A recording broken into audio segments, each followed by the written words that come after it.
So, the new Kagurabachi chapter is out, and admittedly, this did not go the way I thought it would, but it surprised me in a pretty good way. Let me start off by talking about the beginning of the chapter and then lead up to what surprised me though.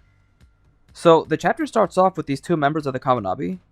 The guy here is talking about how he's surprised that Anton went up for auction, but of course their priority is the Shinichi. Meanwhile, the lady seems pretty concerned at the fact that humans are being sold at the auction. She wonders if they can do anything about it, but of course that's not their priority. And the guy's like, yeah, this world sucks, but, think of it this way. We get the blade back, we actually save way more people than we would have by saving a few from the auction. And, I mean, by that logic, he is right, but it's still pretty messed up. It really does suck that they can't do anything about it. Or rather, the Kaminabi doesn't really want them to do anything about it. Like, their main priority, like I said, is the Shinichi. Which really sucks, to be honest. Now we move ahead back to Chihiro, and he's thinking about a conversation he had with Shiba. Shiba's wondering why he couldn't just use his teleportation sorcery to get them below. But Chihiro seems to have anticipated Hiyuki's arrival, because he says that he wanted to get things over with. And reading this, I was thinking, oh, he just wants to fight her there and then, so we're in for a big fight. But things led to a different direction. But after this, we really get some good paneling of both Hiyuki and Chihiro taking some guards down, up until the point where they confront each other. And this panel where they're just staring each other down just looks so clean. And this isn't even the only time we see it, too. There's actually, like, 2 different panels, and this is the first one, and it just looks sick. Then, that's when we see Chihiro say, we need to talk. And Hiyuki's like, no, that's my line, you bastard.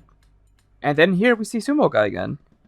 Chihiro's noticed that he created a space sealed off from the regular world, just like last time. But this works in Chihiro's favor, since all he wants to do is talk to Hiyuki anyways. That's when we see Hiyuki start off the conversation and says that with Enten in the hands of those scumbags, like, she can't allow Chihiro to die. She has to protect him. And it seems like Chihiro knew that this situation would happen, because Shiba was like, so do you plan to fight her? And he's like, no, I want to negotiate with her. So now he's like, so protect me and not arrest me? And Hiyuki's like, well, it's up to you. If you resist, and we gotta drag this out, you'll be arrested. And now she's wondering, why did he hand over the blade in the first place? And of course, as we know, he did it to find the storehouse. And since she's trying to get the Shinichi back, he has valuable information. So he's basically saying they should team up. That's when Hiyuki kind of drops the ball and reveals that they're planning to buy the Shinichi.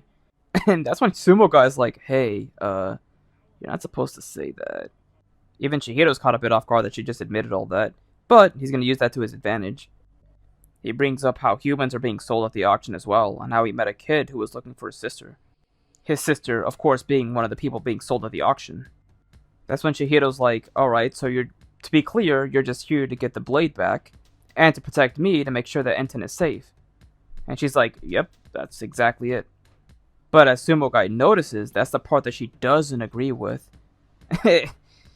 There's a funny little panel where Sumo Guy is restraining Yuki, and she's like, that's messed up. All lives are important.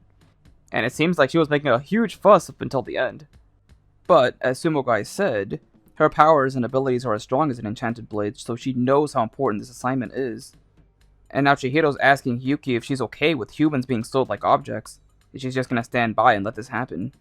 And with Chihiro's words, Sumo Guy, the Kaminabi, everything going on, it just makes her head spin, and she's like, forget it. I had enough of picking our battles, the enchanted blades, the Raikuzaichi, this Chihiro jerk. I'm destroying it all. And Chihiro's like, what? And now Sumo Guy asks Chihiro if he has a plan, and he's like, yep. And Sumo Guy is putting the pieces together. He's like, alright, so from what I can gather, the plan is you get the blades, and we kill you. I guess, quote-unquote, kill. Then that way, both Hiyuki and Sumo Guy won't get in trouble for any of this. That's when Chihiro says thanks, and he runs off. Now, I gotta admit, I'm a bit confused exactly how this plan is gonna work, based on the blades themselves. So, when Chihiro gets the blades back, who's gonna hold on to them? Because obviously, quote-unquote, they're gonna kill him. So, is he just gonna give the blades to Hiyuki?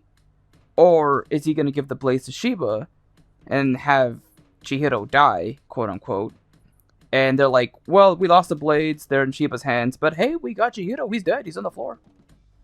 I guess there's also the possibility of him giving it to Hiyuki because he could scout out the Kabunabi and find out where the other blades are. I mean, that makes things significantly easy for him. But it's like, he already knows where their headquarters are. I mean, Shiba should definitely know where it is, along with Azami. So there's no real reason to scout around it. So I'm not really sure where the blades are going to go. For now, I'm going to assume they're going to go in Shiba's hands. Anyways, with the plan in motion, everyone spurs into action. Sumo Kai takes out some guards. And then we get this awesome second panel that I mentioned before of Chihiro and Hiyuki fighting back to back. Like before, it was a confrontation. Now it's a tag team fight. And now we're seeing Hiyuki defend Chihiro, having him escape from the fight and her having to take care of the rest of the guards. And that's how the chapter ends. And I gotta say, I didn't expect this at all. Like last week I said there was going to be two possible outcomes. The first possibility being Chihiro and Hiyuki going in an all-out fight.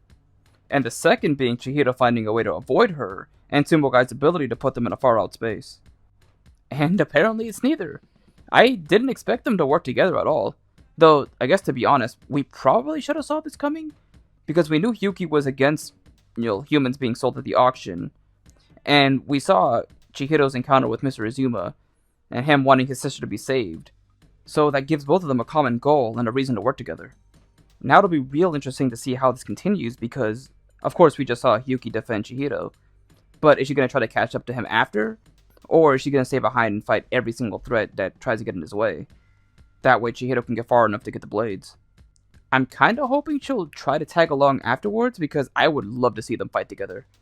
Like, we kind of saw them fight before. Well, if you can really call that fighting, was more like Chihiro was trying to defend himself.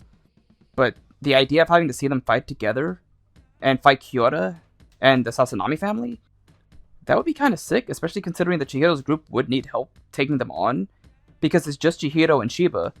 But if you add Hiyuki in the mix, along with Sumo Guy, that gives them more of an advantage. That way you can make it so that one of them fight each of the toe, and then they can confront Kyoto. Or you can have Hiyuki and Shiba take them on while Chihiro goes against Kyoto to get the blades back. The matchup possibilities are pretty exciting to think about. It should be really interesting to see how Hokuzono handles this.